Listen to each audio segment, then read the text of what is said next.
taking us to the live stream. Meeting is being live streamed. You have to consent. Got it. Oh, cool. Yay. Great.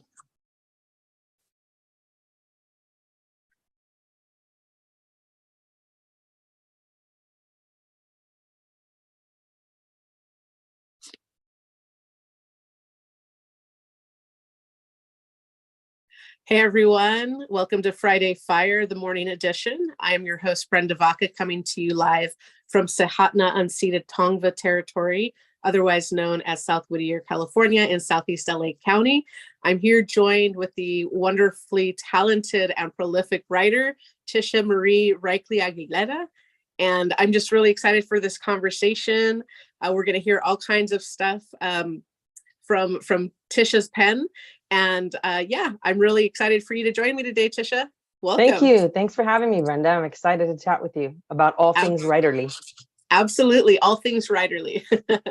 I love that. Let's go ahead and get started. I'm going to read your bio just so everyone knows who they will be listening to if you're not already familiar with Tisha and her work.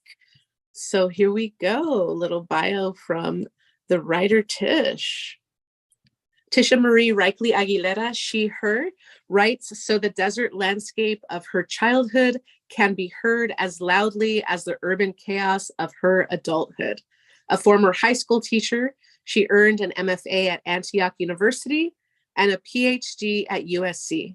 Her play Blind Thrust Fault was featured in Center Theater Group Writers Workshop Festival.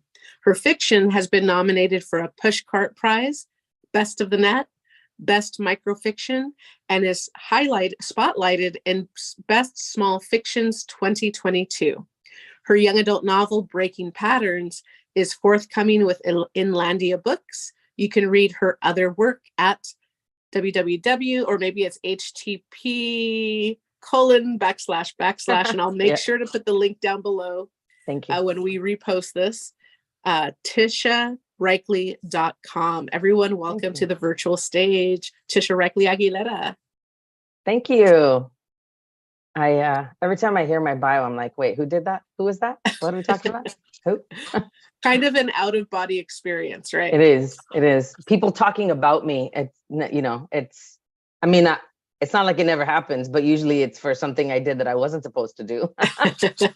But these are all of your accolades, all of your, just the prolificness of your writing career and also of your education. So I can't wait to hear your work. Tisha, do you have something queued up for us? I do. Since my novel is coming out in December, I'm not yet reading from the finished manuscript, but I would like to share a short piece of flash fiction that was published by the milkhouse.org. And it is what I refer to as the origin story of the main character, Adriana, of this novel, of this young adult novel. So we're hearing her when she's much, much younger. So I'll start by sharing that. Okay. Great. It's called Get Back On. When Uncle Edward got a new horse for his fancy shows, he gave me his gentle old mare, Pearl, for my 7th birthday. She was the best present ever. That's a hand-me-down horse, my cousin Maritza said when we met Uncle Edward at his friend's place. My birthday present is gonna be new. She wrinkled her nose, and not smelly. I didn't care about her Barbie set anymore, even if it did have a car and a dream house. I had my own horse and imagined myself barrel racing at the next junior rodeo. Before I could ride Pearl, Uncle Edward showed me how to curry comb in little circles all over her white coat, then brush with the stiff bristles down each side to get all the dirty hair off. I tried to make her shine. He taught me how to run my hand down each leg and lean into Pearl with my shoulder so she would lift her hoof. Bend your legs a little, Uncle Edward clicked his tongue. Rest her hoof on your knee. I struggled to hold each hoof long enough to scrape out the manure around the soft frog on the underside with a metal pick. That's so disgusting. Maritza covered her nose and mouth with her shirt. And now your pants are all dirty. I scowled at her, brushed the flakes of dry manure off my knee with hands that weren't much cleaner. The dust made my nose run, so I wiped it on my sleeve. Gross, Maritza shrieked and walked with Tia Laura on the other side of the fence. Tia didn't care that Mama thought my horse habit was dangerous. She was excited for me. Made Uncle Edward tortillas to thank him. I stuck out my tongue at Maritza and tasted the dirty air. Worried a fly would land on it, I quickly sucked it in. After my first grooming lesson, Uncle Edward said I could mount Pearl and he would lead her slowly around the corral. Doesn't she need some special equipment, Edward? Tia Laura asked. Uncle Edward insisted Pearl was gentle enough to ride bareback. I could hold on to the mane and he would stay right beside me. Squeeze with your knees, Adriana. That's how she knows you're there and not afraid. I was afraid, a little. All the kids at the junior rodeo had saddles and bridles and went so fast. I worried Pearl would take off and Uncle Edward couldn't run as fast as a horse. For a moment, I pictured myself rolling backward off her butt and sliding down her tail.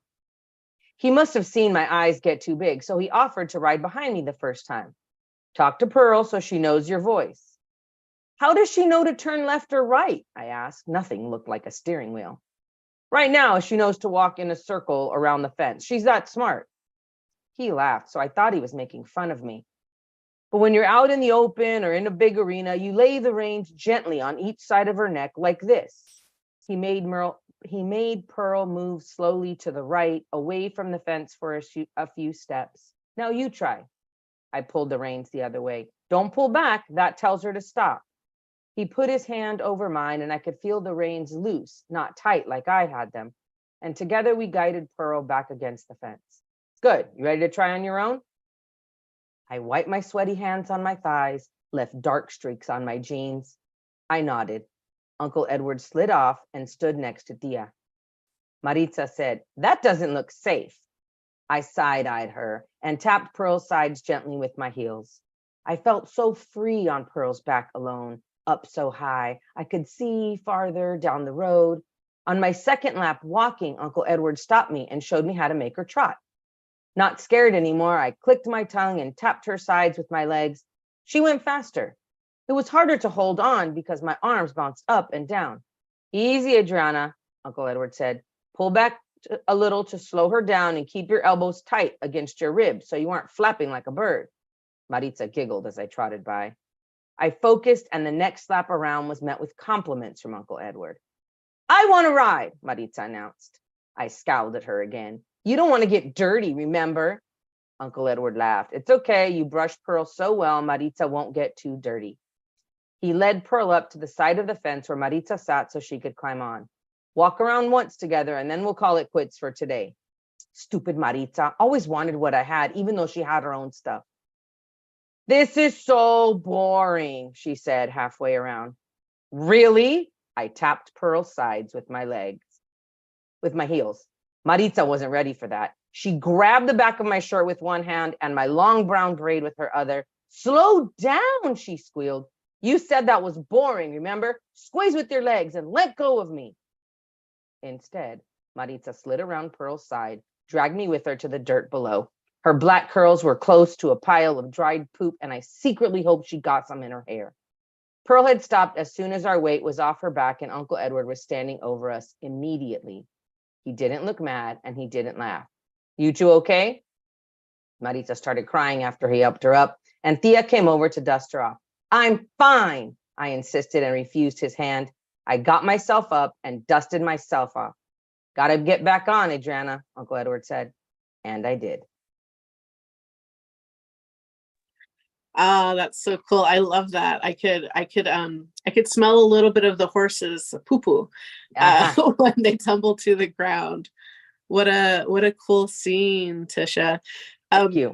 Yeah, for sure. So let me ask a little bit about your decision as a writer to choose the first person narrator. Mm-hmm. Mm-hmm. First of all, I just love the fact that it's Adriana's voice that we're hearing out loud in dialogue, but then also that internal voice. So tell us a little bit about that choice that you made as a writer to do it that way. Well, I'll be very honest. When I first started writing my first novel, my first story, everything was in third person. Mm-hmm. I had a real aversion to the I voice. I never wanted people to be like, oh, that's you. Oh, that's you. And as a new writer, especially because I write fiction, I really was trying to keep that distance. And I thought, oh, I'll be a better writer if I write about other people. I didn't write stories like this about growing up in rural areas when I first started. I think I really focused more, like I said, on writing about other people, but I love reading YA. I mean, I wonder if part of it's because I was a high school teacher for 20 plus years. I also feel like sometimes I'm still that teenager that I think I'm still her sometimes, even at 51, right? Like, oh no, I'm still like teenager inside. 15, and I not attribute that 51. to, huh? 15, not 51. Right? Right. I feel like that sometimes. And so when this story, the original story that has become the novel, the original story, I had workshopped in an MFA program, and one of my classmates, Kate Maruyama, said this needs to be a novel. And I was like, I'm not writing a novel. I already tried that once. It's like took too long. It never amounted to anything. And I want to write short stories, but it was in third person. And I went back and looked at that story, and there are elements of that story that made their way into the YA novel, but that first person point of view and that child voice, or that young person's voice, is so important in young adult literature, because you have to inhabit their bodies. You have to be part of their, and so I spent a lot of time at junior rodeos while I was writing, not necessarily writing about what I was seeing, but just to be in that body. I mean, obviously I can't go back to the actual days. I looked at photos, I watched videos, and anyone who follows me on Instagram can see video excerpts. I put one up earlier this week of me pole bending, and I'll put one up later today of barrel racing.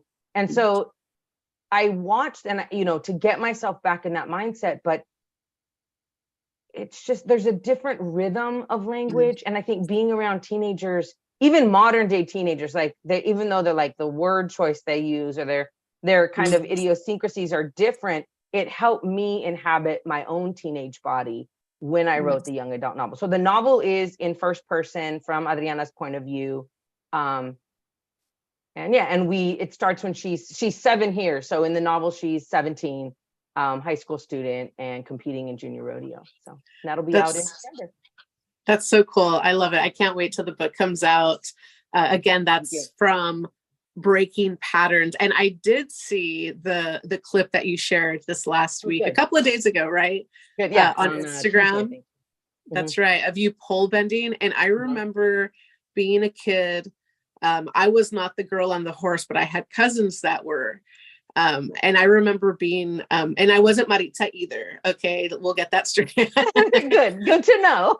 Good to know. I was like sitting, yeah. But I remember admiring the persons that could just have that kind of a trust, that kind of a courage to be in a relationship with a horse in that way, and then to do these tricks, to do these maneuvers. I was always impressed, and always left wanting for myself. So I love that you say that as a writer, you're inhabiting that young girl, and inspired by true experience, right? Inspired by your own experience, in the junior rodeos, living in rural areas. Tell us a little bit about where you grew up. Well, and I say I don't like to write about myself, but this story is actually what happened to me and my sister, not my cousin, my sister. Don't get mad because I told on you, Anissa. But she pulled me off the horse like this. And my claim to fame is that's the only time I've fallen off a horse in my life. I've had several that have tried to buck me off. As a matter of fact, when I was the Blythe Rodeo Queen, the horse that we had rescued named Duke, he beautiful Palomino horse, but he was unpredictable. I was trying to keep all of the inappropriate language inside my body because I'm known to curse him out even when he's not around. So we rescued this horse, beautiful Palomino. His face was all cut up. We cleaned him up. We trained him, but without warning, he would just get wild. Like he had some deep-seated trauma. He's not the only horse we rescued. We rescued another horse. Right. The other horse actually shows up in the YA novel, but Duke, I was at the rodeo where I was the queen, and there's like a grand entrance. People come in with flags, the queen and the court, they all come in. Sometimes there's past queens. sometimes the junior rodeo queen, but I'm on horseback and you have to do at like dead run up one side of the arena, across in front of the audience and then back. And and I'm in full like gear, like I've got a fancy shirt on and my cowboy hat with my crown, and you do this kind of salute as you run around the arena. So I've only got one hand on the reins and I'm doing this at full speed. Wow. And as soon as we turn that first corner, this fool starts bucking like with no warning.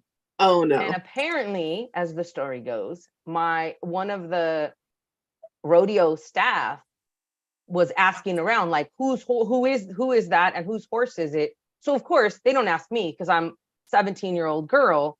They ask my dad, because in the rodeo it's always about the dads.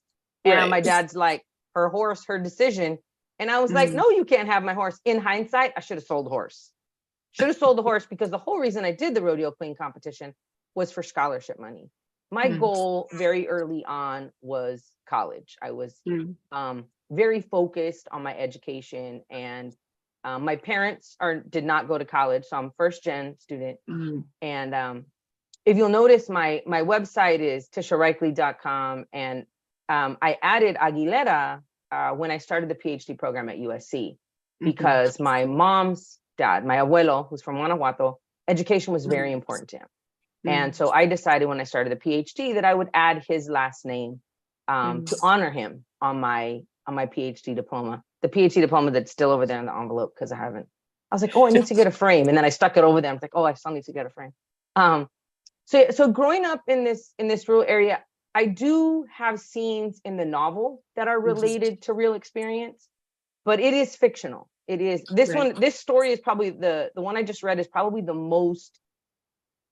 closest to reality of any of my stories. But most of my stuff, and my mom is very grateful, because whenever there's a mom, she's like, that's not me. I didn't do that. But you also mentioned about the relationship with the animal. And I have to be honest, Brenda, we grew up, my dad is really into sports, but we grew up in such small towns that even though there were at like the high school level separate sports for girls, growing up to play sports, they were mixed gender. And I could be inventing this from my adult perspective. Again, I write fiction, so I make a lot of things up. I call them my lies. If you saw my column in the Press Enterprise this past week, I talk a lot about the lies I tell. That's so funny. But I think it was my dad didn't want us playing sports with boys. Very, very traditional Catholic parents. And so when my uncle gave us the horse, I think that it was very much an opportunity for us to compete, because, sports and competition, in a way that didn't involve mixing with the boys when we were younger. So exactly. We did junior rodeo and we did 4-H gymkhanas, and we traveled all over that kind of southeast corner of Arizona, New Mexico, or southeast corner of California, sometimes into Yuma, Arizona. Blythe, I went to high school in Blythe, and we did junior rodeos there. In Brawley, there's a scene in my novel that takes place at the Brawley event. That one's pretty scary. So yeah, it's a lot of that comes into my work. I love that. It's so I wasn't that girl on the horse, but the cousins living in Brawley, in El Centro, in Mexicali, were those women. So I think that's why, like, in hearing that scene, I'm like, oh, this feels familiar, this smells familiar. And it's funny because I was just at a library event, I think it was last week in Long Beach, and one of the writers mentioned that an agent told her, oh, you should write like a Latinx Western. And that's totally not their scene, right? Like they're a different kind of writer. But when I came across, your work, I'm like, oh, but Tisha has one. Tisha, and it's not quite like a Western. I'm not trying to put it in that category, no, of course, yeah. But like, Chicanas on horseback. You don't see that very often. You don't see that on the page. No. And I've talked with other writers about, so one of the things that, I have a white dad, a Mexican American mom, and so I've spent a lot of time not ever feeling brown enough.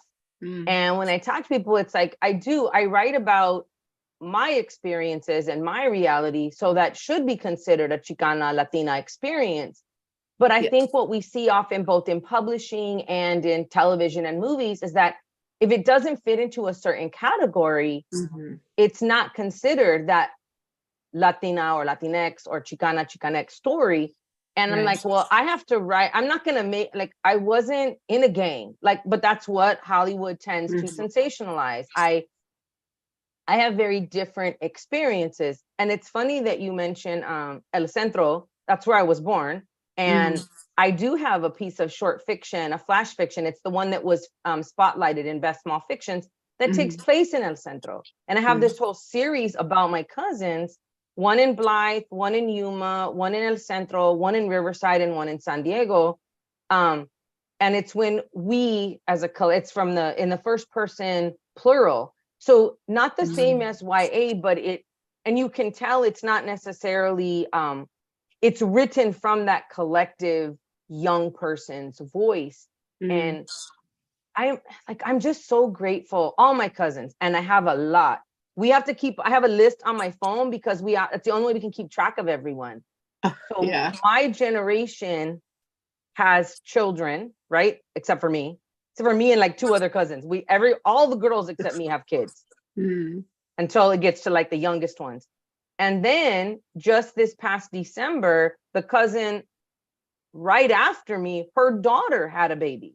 So like and then some of our other cousins are also grandparents, but it's just like, wow, like the list is so long. Like I scroll and scroll and we crack up. We're like, what's that kid's name? I don't know. Whose kid is that? How old is that kid? Because there's so many of us on my mom's side. On my dad's side, there are fewer, but those are the cousins I grew up living next door to. So these stories are a combination of those experiences in those places in, again, the South, this region that doesn't get written about, right? You don't often hear stories in the borderlands that aren't border stories, right? But these are just about kids who are playing and doing and being, all fiction. My Nino's like, wait, did they really do that? No, it's fiction. You have to remind you. You're like, maybe. No, Theo, I promise that didn't happen. We're sorry, Theo. We're sorry, Theo and Thea. Yeah, that's that. I love that you're writing about, and in essence, they are border stories just because of the proximity, but they're not, they're not the trope. They're not, it's not the border trope. That is an important story too. And it's essential for us to be lifting up these different kinds of experiences. Like you said, kids being kids, I think that's what I loved about the excerpt you shared, was hearing the dialogue between Adriana and Maritza, because we've all had that conversation, be it with our sisters, with our brothers, with our cousins, that kind of banter back and forth. That is a little bit different from what you hear in maybe other kinds of YA novels. So I love it, and I cannot wait. And it's so cool. Like this is a first for me. I've never had a rodeo queen in conversation with me for Friday Fire. So thank you for being the first. You're welcome. You want another first?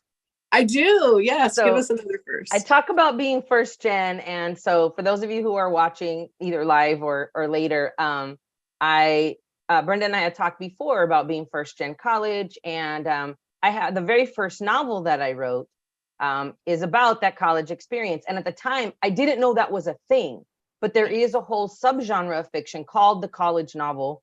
It was the focus of my dissertation at USC, college novels specifically written by women of color. And I looked at novels by Janine Capo-Cruzet. She has a wonderful novel that takes place in the late 90s, like right at Y2K. I looked at a novel, and the character is from Hialeah, suburb of Miami, working class suburb of Miami. And the student goes to school in upstate New York.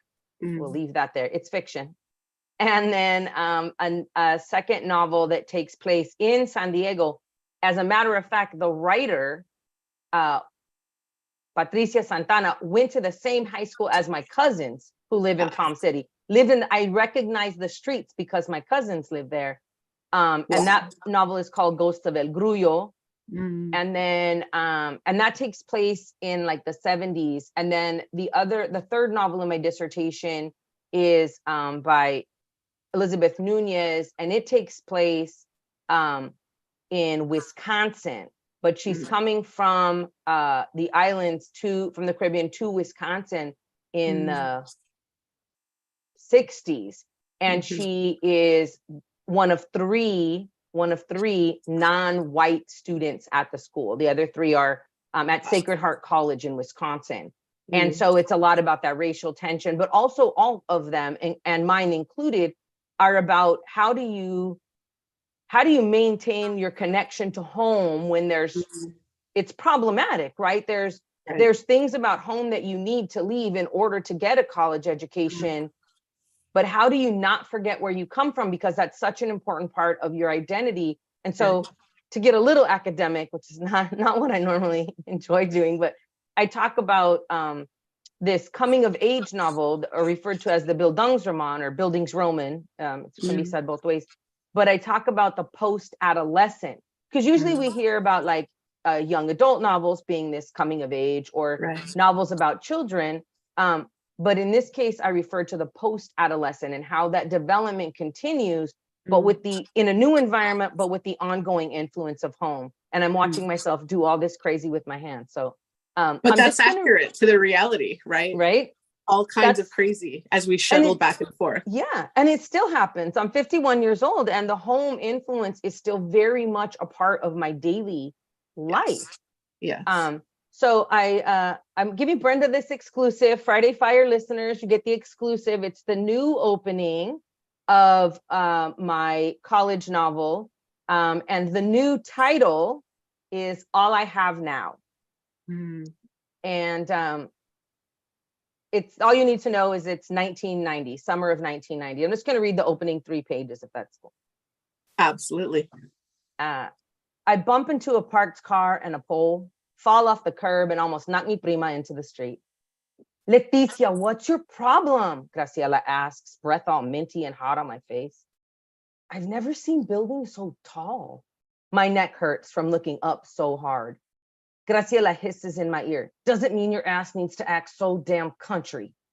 She is dressed, as always, in a stylish skirt and crop top, sandals that probably still smell like new leather. Her long, straight black hair hangs smooth down her back. I, on the other hand, look like we'd traveled more than 750 miles across the desert, curls in disarray, shirt and shorts wrinkled, tennis shoes dingy, and the left worn smooth at an angle in the heel from driving Dad's manual transmission pickup. I don't mean to act any kind of way, but I'm not expecting all this from college.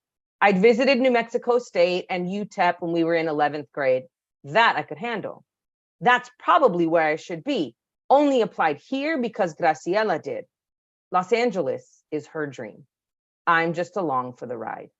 Not like I have any other options, at least not for this summer. Mi tia made a donation from the family so Graciela and I could attend this minority summer program at Los Angeles University.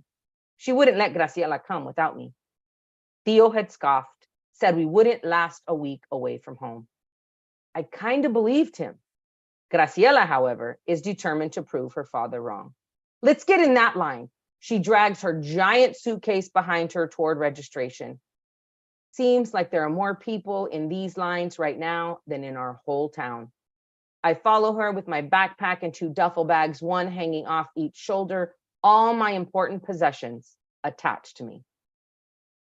Graciela is way more excited about college than I am. Until a few months ago, I'd planned to stay in Hatch after graduation and help run Dad's bar. Maybe take a few business classes at the community college. Fortunately, our high school English teacher had forced us to apply to a variety of 4-year universities, including one out of state. I only applied here because Graciela did, and I had a fee waiver. Didn't know much about any other schools. We should try to take some of the same classes, Graciela says when we get our reg packets, but she is placed in a much higher math class than me, one that meets at 8 in the morning. Never gonna happen. or noon, which is when I'm signed up to take American Lit. Reading books is the only thing about school I've ever enjoyed. Graciela signs up for a history GE while I'm in pre-calculus. Everyone at MSP also takes biology of cancer, held in the ballroom of the student union. Only midterm and final, multiple choice, easy A. In the second line, we get keys for the dorm room that we'll share for the next 7 weeks. Once Graciela opens the door, her smile fades. This is gross. Her wrinkled nose reveals that she smells the same musty, cheesy odor that I do. Open a window. I prop the door open with one of my duffel bags and set the other on one of the 2 small dressers. Graciela opens 2 doors, both closets. Where's the bathroom? Down the hall, a neighbor yells on her way by our room. Down the hall? I set my backpack on the desk and leave Graciela to investigate. Sure enough, like a fancy high school locker room, there are stalls, sinks, and showers at one end of our floor. At the other end, a lounge area like a giant living room with no television. I make a mental note about the designated quiet hours. Back in our room, Graciela has started unpacking her suitcase into the dresser at the foot of her bed. She throws me the tightly rolled up sheets that Tia sent for me. I have to remember to thank her again. I hadn't known what I would do because when I left my house, I'd only packed clothes, and the sheets I did have were likely covered in cobwebs and dust by now. Little things like that made me want to give up completely. But what else could I do? I couldn't stay with Tia and Theo forever. They were kind enough to take me in when my dad went to jail and my mom left town. But it was clear I'd worn out my welcome shortly after graduation. At least that's how mi Theo made me feel. I'd overheard him on the phone in Spanish, talking to his brother about how irresponsible and inconsiderate my parents were. So I must be the same. He'd said I was a bad influence on Graciela. At least that's what I could figure out with my limited Spanish skills. He talks really fast.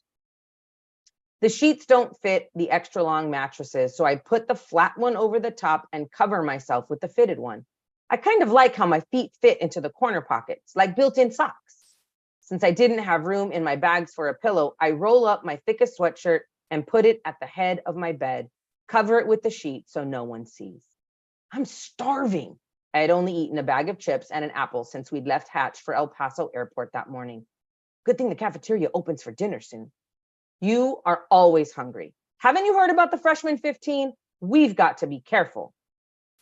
Graciela could afford to gain a few pounds, so what she's really saying is that I need to be careful. They've got a salad bar. I saw it in the brochure. I hate salad. They also have all-you-can-eat soft serve. She knows I love ice cream. I promise to only have one small serving. And I'll stop right there. Oh, no, keep going. That was a Friday Fire exclusive. Oh my gosh, that is just, the college. So this is actually the first, go ahead. What were you going to say? I was going to say, tell us the title again that you're working with. So the title is All I Have Now. It's my working title. Thank you. This is actually the first novel I ever wrote. I wrote it in Terry de la Peña's Confessions of an Evening Novelist workshop back in 95, 96, 96. And it has undergone so many transformations. I worked on it when I went into I stopped for a while, and then I worked on it when I went into my MFA program and realized that I needed more historical context because for those of you from Los Angeles, you know, or who have lived in Los Angeles as long as I have been here all my adult life, 33 years. The early 90s were a time of a lot of tension and a lot of turmoil in the city. So these students, in their first year, a lot of it is just like the newness of school. And then in the second year, there's a lot of conversations around police brutality after the beating of Rodney King was televised. And then in 1992, the uprising. And even though they're not in the part of Los Angeles where the violence is happening, they're still, as students of color in this public university, they're still impacted because people around us are saying things and doing things. And I know I present white. So people say things to me that they think, you know, con confianza, right? Like, oh, those people. And I'm like, excuse me, I am those people. Don't let the blue eyes fool you. Okay. These are my people too. And so it causes a lot of tension on campus, even though they're not in the space of violence. And so then that leads to the final year of the story is where that tension kind of culminates in the student body election, the student government election on campus. And it's around the same time I was an undergrad at UCLA, and the students were fighting for the Chicano studies to become its own department. And so there's all of these racial tensions, and along the way, the socioeconomic issues that these young girls, these young women are dealing with as college students, and then coming to an understanding of their own sexual identity and who they are without the support of parents. Slight spoiler. And so it's really about that trajectory. It is fictional. Right. This new revision is me trying out some strategies and playing with time a little bit more. And I'm really happy with it so far. Like, I like where this is going. So I'm hoping to have this revision done by the end of the year so that in 2024, I can start sending it out for possible publication. Definitely. No, I loved all the details, the freshman 15, the note you landed on at the end with the all you can eat ice cream, the soft serve. I'm like, oh yes, that got me through some hard times. Right? Yeah. Or even just being overwhelmed as young women in line. You know, there's more people in these lines than there are in our small town. And I'm from a suburb, you know, Whittier's a suburb, but it's definitely wasn't like this mega urban landscape that I was thrust into in the Bay Area. So that was, oh my gosh, that definitely hit me. I remember that feeling, just like swimming in a sea of people and like feeling, like you say, excited, nervous, you know, a little disconnected. What am I doing here? Like all those thoughts running through your narrator's mind. You took me to Priestley Hall on the UC Berkeley campus. And Berkeley, yeah. With the dorm rooms. Yay, that makes me happy. You did. And they're coming from, I went to high school in Blythe, shout out Palo Verde High School, class of 1990. We're having our 30+3 class reunion next weekend, because we didn't get to have the 30 because of COVID. And my graduating class is only 153 people. And these characters are coming from Hatch, New Mexico. We spent some of my childhood, not high school, but some of my early elementary on a ranch outside of Hatch, New Mexico. And so I really wanted to bring that kind of cultural dissonance into Los Angeles, the across the state and that kind of thing. And so they're coming from even a much smaller high school than I went to, from Hatch. And I do want to mention that Leticia's origin story, I don't know what I have about origin stories. I think I've watched too many Marvel movies with my Samuel High teacher friends. But there's all these superhero movies, the Marvel and DC movies that we go watch together. But her origin story, or at least part of her childhood, the kind of the incident that pushed her to have to go live with her tia to finish high school, was published as a piece of short fiction called Flaming Dreams in Rabbit Oak. And it was actually the piece that was nominated for a pushcart. I'll put the link down here if that's okay, Brenda. Can I put please. Will it only show up if you do it in the chat? Yeah, if you want to send it to me like separately as well. I see it there. Yeah. Okay. Rabido8k.com. We'll make sure to add the link to the replay for sure, to all of your writing. Thank you. Definitely. And it's on my it's linked on my website in the fiction section. But I was just really grateful to them, because being able to tell her story there, like when she was still in high school, and talk about that, the town of Hatch and the area, it was really important to me. And I feel like that, and you see a little bit of a glimpse into her relationship with her mom and Graciela and her tia when they were in high school. So it's kind of, I really am very proud of that particular story. No, and as you should be. I guess I have a question in terms of your writing process. I always, people that watch this regularly know that I nerd out on writing process and rituals. And I speak to mostly poets. I'm definitely like poet dominant with this particular series, but I'm trying to crack that open, and you're helping me with that. So thank you. You're welcome. Thank you. Yeah, of course. I guess I'm curious about like where, when you're writing fiction, and in particular YA fiction, what is like, how do you set yourself up to make that world come to life? And I can imagine you're doing research, you're obviously, you expose yourself as a reader and as a teacher to YA novels. You did that for your dissertation at USC. But what's the frame of mind like that you have? Like, how do you prepare yourself to enter into the world of, be it Adriana, be it Leticia, where do you place yourself in terms of like creating that writing? So a lot of it has to do, I think that my process always starts with pen and paper. The screen, I can't generate or create new, like my ideas don't get a flow. And I think what happens is what has often been referred to as the fictive dream. Like I'll start scribbling. It doesn't matter what's going on around me. My whole apartment building could fall down. Or if I'm out and about, like the world could explode and I would still be like this because I get into that zone. And when I start, I use a variety of strategies depending on what I'm working on. So for the YA novel, I mentioned like I'd watch the videos and look through photo albums, and I went to Riverside Rancheros Arena to watch Junior Rodeo, just for the sounds and the smells, and like to really transport myself back to that time and place. And I wasn't, again, writing about what I saw, but I was just scribbling ideas, trying to remember. Now, I have to say, big shout out to the 4-H youth organization. So in addition to horses, we also raised livestock for the fair. And part of the 4-H experience is keeping a record book. So somewhere in my parents' house for years, there were these paper bags full of our 4-H record books. And then because I did a lot of leadership activities through 4-H, I was a Riverside County All-Star, I was a California Diamond Star. I had like more expansive record books, and they include photos and they include stories. And so I had this record of I wasn't it's funny, as a writer now, I do journal most nights. Like it's really my place to dump out all the crap so I can turn off my brain and maybe go to sleep.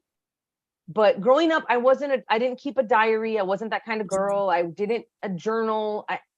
I probably didn't start doing that until college. And a lot of that was just like, no one else can know these things about me, because at least in my first year, there was this constant fear that I wouldn't make it. I got a D on my first midterm. So this constant fear. So I have those journals to look at when I go back and work on this college novel. But more importantly for that, I do a lot of research. When I finished a draft of the much earlier version of All I Have Now, different title.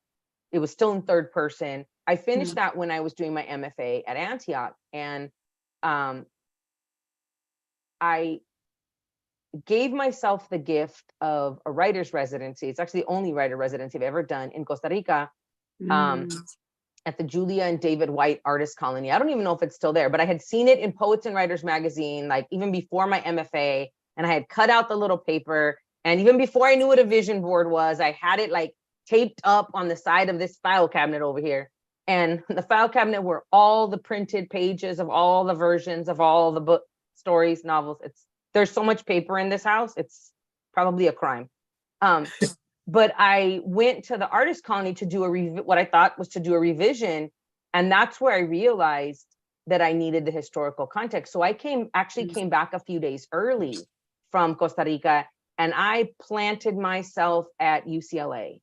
I was writing on the metal tables outside Kirchhoff Hall. I was very fortunate. I used to work at UCLA Magazine, the alumni publication. And so my old boss gave me, now former boss, but my boss at the time, she gave me all the press kits, all the media packets from all of that time period of the hunger strike and the Chicano Studies Center. Like, so I had this wealth of material to work with and draw from. And then I just, now we have the internet. So I could, Right. I sound like a vieja. Now we have the World Wide Web, right? So I could go back and look at, and I will say, even right now, like it makes my stomach hurt just thinking about it. I watched the video footage of what happened to Rodney King. And even today, I sometimes teach literature of Los Angeles and I incorporate Los Angeles history. I have to turn away because it's still that kind of violence, more than any other kind of violence. It's painful for me. And I've been with people who have been targeted by the police and have had to step in and be like, no. And because I look like this, I can say things. And it's very much so. It's that kind of fiction that's rooted in my body and in the emotions that I have in those situations, even though the novel, it's fiction, but I have the real lived experiences to draw on the emotional truth that comes out in my story. Absolutely. Yeah, no, there is it, and that emotional truth just resonates in both of those pieces. And I can just imagine what the scenes will be like, in those particularly tough moments. Yeah, 1992, like anytime anyone mentions the uprising, I can still see the billow of black smoke just rising up from the direction of where that was happening. And that just, that has always stayed with me. And being even on the other side of LA County, in high school, the divisions and the racial divisions, or the divisions of like conservative and liberal, households, because we essentially were representing our families, opinions in those moments, or our churches, or wherever it is that we lived, to capture that from this young perspective. Wow, so important. So important. It changed things profoundly in this city for everyone. Yes. And I think I will say this, it pushed me to the point of having to make choices. Like, where do you fall on the side of justice or injustice? Like it was almost like before, if you didn't make a stand, you just kind of could exist in the middle comfortably and peacefully. And I really think that, and my sister came to live with me in Los Angeles the following year in 1993. She started UCLA as well. And I think, and she was a Chicano studies major.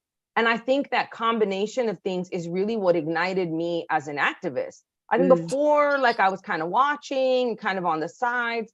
And then I started writing for La Gente de Aztlán student news magazine as an undergrad. And I made it my point to like do what I could to amplify these marginalized voices. And and then it just kind of, you start to realize there are so many things that need to be changed. And we did march. Another friend of ours, may he rest in peace, Juan, came and lived with us for a little while. And we would go with him to gay pride parades because he was from our town and he wasn't allowed to be openly gay in the 80s when we were in high school together. And so there's just like this kind of growth together of who am I and what do I stand for? And I hope that all of my work moving forward really speaks to that consciousness, right? I think as a Chicana writer, I think to call myself Chicana means to really live that social consciousness on a daily basis in my writing, in my work as an educator. I hope that I hope that I never lose sight of that, right? That's my goal. Absolutely. Yeah, no, the conscientization of our Chicana reality is, oh my God, that's so real. And all of that, as we spoke to this in our conversation last week when we were preparing for this, that first generation student, in our case as Chicanas, and how a friend of mine just the day before we talked, I think she said, how did we even survive?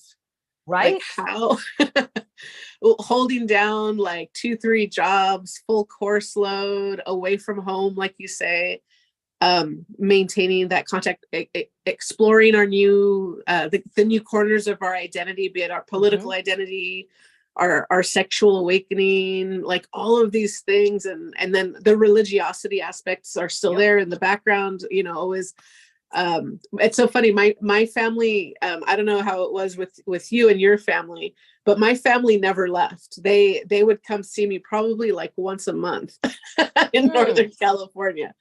My mom was always over there. So for me, like that kept the lifeline to my family like really, really strong. Sometimes like codependently so, right? That was the reality. But it, like you said, it was the 90s. All of these things were happening in LA. Bay Area, you know, always had an opinion about it too. Of course, you know, of course. The queer movement up north was just always cutting edge that I could observe and participate in. That struggle for the Chicano studies, like that's so wild to hear that now, because some of these departments they're so strong. You know, you see even with the struggles and all with ethnic studies and Chicano studies, Black studies, but there was some real like throwdown fights, people chaining themselves to one another. UCLA students, you know, much admiration for them. They had a hunger strike in the outside of Schomburg Hall to demand this Chicano Studies Center. And I mean, it was 30 years ago. So now it's like it exists. You have it. The students now, they have this. And I'm not saying that there's not room for change. UCLA recently renamed the department, the Center for Chicano and Central American Studies, because we have to acknowledge that this Chicano, Chicanx identity does oftentimes negate Blackness or negate indigeneity, and really being able to embrace the broad spectrum of our cultural consciousness, I think is really important. Absolutely. And so I really admire you. So I think this education should grow and change. It shouldn't just be, we did it and it's done and let's move on. It's final. There has to be this kind of understanding of identity development and welcoming to evolution of who we are, you know. Absolutely. That identity should evolve. Yeah, absolutely. I mean, it is the human experience to change. If we don't change, we die. And that goes for all of us. It's not just one kind of group. It's every single one of us. Wow. We could talk all day long about identity. I know, I just know we can, and first generation issues. And I see that we're nearing the end of our hour, and I want to make sure we hear another excerpt that I know you prepared some other selections. So you asked earlier about process, and I have a couple of other works in progress. I think I'm going to read from this one last. And I mentioned that I have a column that just came out in the Press Enterprise. It's not yet linked on my website, but I'll get that up this weekend. But you can find it on my social media at Writer Tish or at Miss Reichle on Twitter. And it really goes through my process for each of the 4 novels that I've written, the one that is being published, this college novel that you heard from today, and the 2 other works in progress, but also talks about a play. And when you said about writing process, my dad's a mechanic. And so I just said to him, I want to clarify, my dad's a mechanic. My parents still live in Blythe. It's going to be about 95 degrees when my sister and I go next weekend. It's her 30-year class reunion, my 30 plus 3. And so I told my dad, I said, Dad, the next time we come, when it's not like, you know, boiling hot outside, I need you to teach me how to rebuild a carburetor. He's like, what? Because I started writing when I was at the Macondo Writers Workshop this past summer. I really started developing this play about these 4 women in Blythe. One of them has inherited an auto repair shop from her father and grandfather. Well, my father, mechanic, worked in his dad's shop in Holtville. And I have a story that takes place there. Couple of stories actually that take place there, but I wanted to set this play at the auto shop. I took a playwriting workshop with Luis Alfaro, and he was like, no more kitchen plays. I was like, okay. So really trying to think about these other settings that are unique to me. So I want to set it in Blythe, and I really want to look at these environments where we don't often see women, especially women of color, doing things. So one of my strategies is that total immersion. So I'm just going to go hang out with my dad at the shop and do car stuff, because how else am I going to write about the car stuff, right? No more kitchen plays. I'm gonna remember that. Thank you, Maestro Alfaro. We appreciate that. So this other piece that I want to read is actually with this. I have all these related stories related to the novels. It's with the characters that are in the novel in progress. The novel is titled What Love Looked Like. And shout out to Lorinda Toledo, who has been a huge champion of this work. She's really guided me through the revision process on this. And this is a scene with the main character. The main character, Isabel, is loosely based on my maternal grandmother. My mom's mom grew up in Texas and moved to California. She had a series of abusive relationships until she found my grandfather, until they found each other. And so this is when, after they've worked in the fields throughout Central California, I'm just going to read the opening.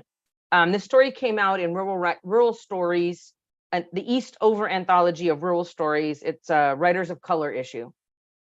And the story is called Paris in Texas.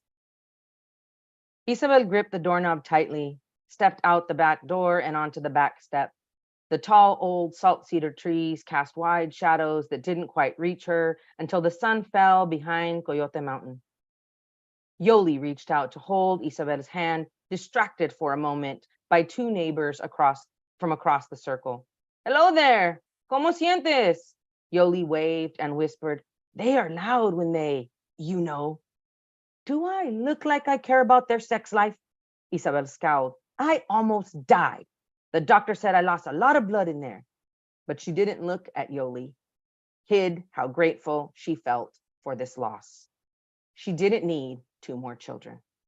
5 at home was enough. She squinted into the sun, tried to conjure the faces of her 2 oldest sons, the baby she'd left behind, and the one who'd been stolen from her.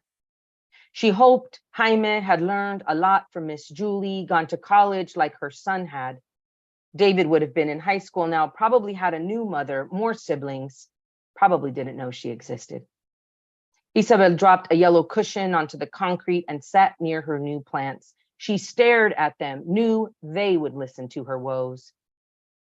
Even though the twins were dead, I still had to give birth as if they were alive. Isabel felt a tug in her abdomen, an ache between her legs, and relief in her voice. Mi viejo, he couldn't stop crying.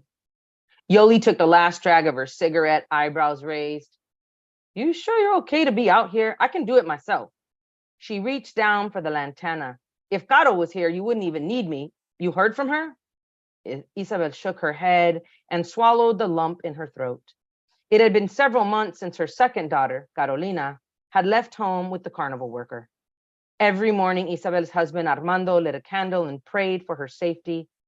Every night, the oldest, Julia, cried herself to sleep. Isabel listened for Caro's return, regretted letting her go so easily, and hoped she'd been wrong about her daughter's new life. Lucky Flame, Isabel read from the plastic tag. She'd ordered the bright orange and yellow flowers before she went to the hospital. Yoli'd been sprinkling them with water every other evening while Isabel was in bed last week. If she didn't plant them today, they could die. And she didn't trust Yoli to do it right. We're going to give you a new home, preciosa, she whispered into the pungent leaves. Yoli snorted at Isabel's cariños. She'd never understood how to love her plants. Aquí? She asked, dangling the roots over the damp earth. Allá, Isabel pointed, a little more left with her big toe. Its tip touched the cool soil. Yoli dug more holes for the salvia. These 2 didn't help at all. The other kids wanted to escape. All 4 girls and even Junior's giant head, no problema. But these 2 wanted to live inside me forever. I know. At least they were small. Jaime had been small too. Really small. Miss Julie said Isabel was lucky he could breathe on his own when he was born. Isabel took a cigarette from Yoli's pack and puffed gently. It has been too long since I enjoyed this. Yoli took it from her, inhaled deeply, and held in her smoke a little. What's next? And I'll stop right there. I don't want you to stop. Well, thank you. And actually, you can, this story was first published in, I'm looking to make sure I don't get it wrong. This story was first published in, where's Paris in Texas? Oh, here, in Pank Latinx Literature Celebration. There is a link so you could read the rest of it on my website. And the other story there's two other stories with these characters that one's called Amor por un rato, which is another plant. Isabel is very much about nurturing plants, much more than she is about nurturing children. It's one of the things that, well, I can't keep plants alive, but the not wanting to be a mother and not having that mothering is very much something me and my gramita have in common. And so Paris in Texas, Amor por un rato, and then there's one called What Do You Know About Love? And that's when the girls are teenagers. And it's actually the story where Caro leaves. And so there's 3 other stories on my website. You can finish reading this one and read the 2 others if anyone's interested. Yeah, no, definitely. All these characters, and you had me thinking again of your cousins, like the family members, just the way our families are so populated. But I love that you bring that to life in these books, in these stories. Well, and I have to be honest, Brenda, I've been in so many workshops where I've been told you have too many characters. And I'm like, that's my life. Like, you can't grow up in the family I grew up with. And I think, and I don't know that this is unique to my rural upbringing, but because our town is small, you know almost everyone around you. Not everyone, but I don't exist in a vacuum.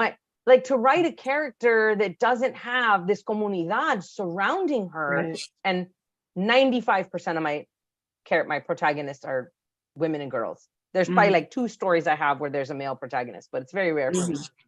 They're surrounded by people, parents and cousins and sisters and brothers and the whole community. And I just feel like in the case of a college novel, it's about their found family, right? Who they find in this new space to be family. I don't know how to write a story that isn't full of people. That's right. And this kind of sense of love and comunidad. That's just important to me. Absolutely. No, it is. It's just, again, it's essential because you're painting a picture that's just different from the usual, right? Where it's just myopic, just this tiny little world, when our worlds are so very often very, very, very full. I love it. It actually, thank you. Yeah, no, of course. It reminds me of those big giant landscapes. A lot of I can't even think of an artist right now, but it's just where it's just like populated. You see the town, right? You see the pueblos, the pueblitos. And even if it's a small town, it's a lot of people, characters that are important and have important voices and experiences. And no, that gave me life. That gave me life this morning. And it makes me think like you're breaking the mold of YA literature, and I think that's spectacular. Montón de felicidades. I cannot wait for December for your book to come out. I think I'm going to get an ARC. I think I'm going to get an advanced reader copy. Yes. I'm on the list. I have you on my list to send you an ARC.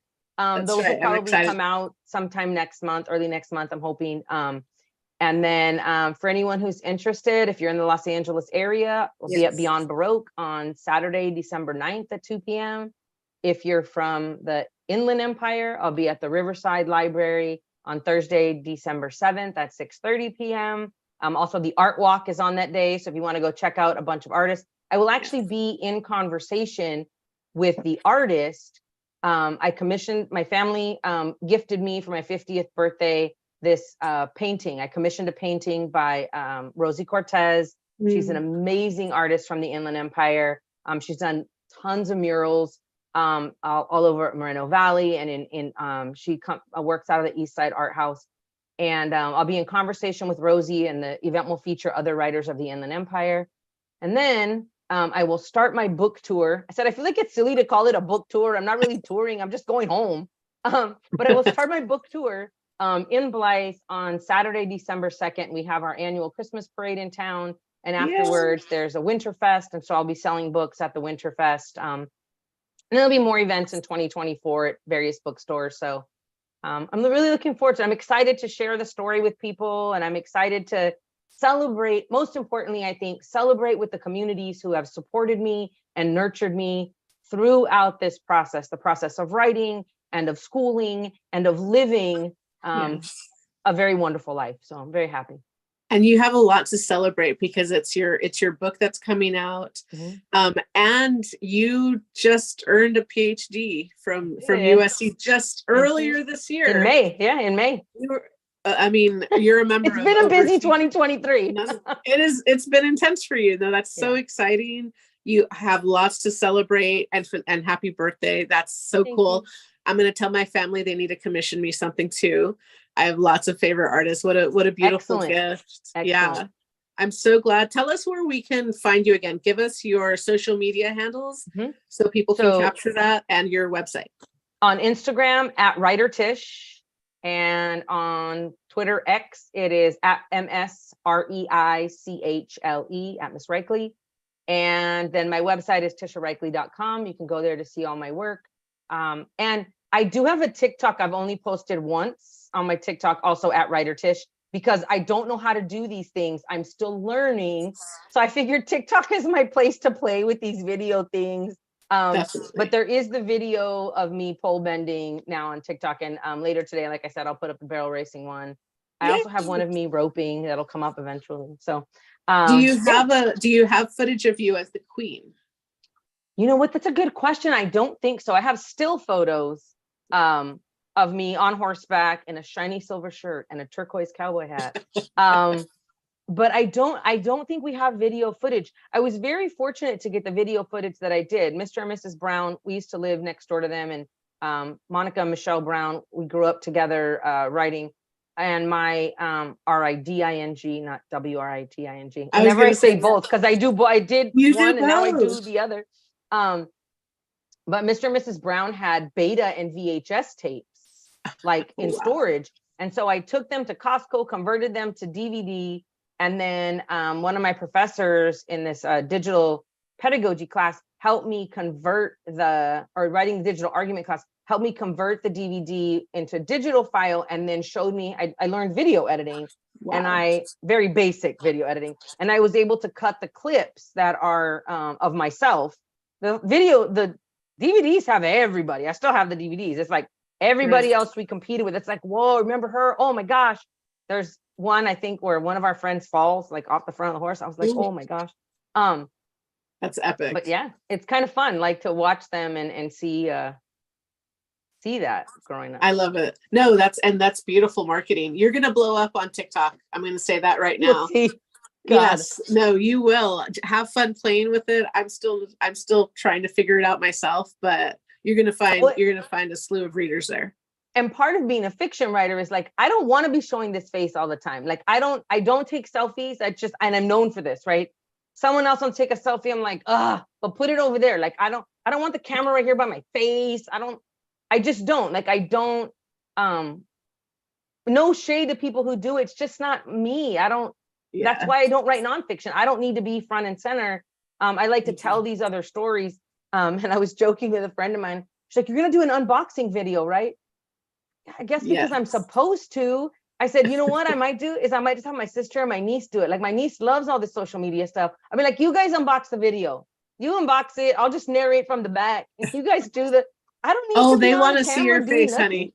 I know. I don't understand this concept. Yes. Why do you need to look at me?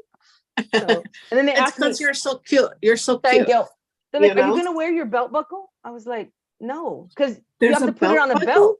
There are several belt buckles, girl. On my website, on the nonfiction tab, I think, on the Legacy of a Rodeo Queen tab, there's a picture of me in full rodeo garb. You can see the buckle. But that's when the belt went all the way around. Brenda, now the belt stops right here on the sides. I told my sister, I need 2 belts. Right. But yeah, you can see the Rodeo Queen belt buckle on my website. You gotta rock the buckle at one of the readings at least. If I don't see it, can I put it on a necklace? Can I hang it right here as a necklace? It's not gonna. The belt's not gonna fit. They're like, buy a new belt. I was like, I don't even wear belts anymore. You don't need belts for stretchy pants. At least bring it to put it on the table or something. They will be there on full display. My sister has whole display plans going on. So cool. I can't wait. Beyond Baroque, December 9th.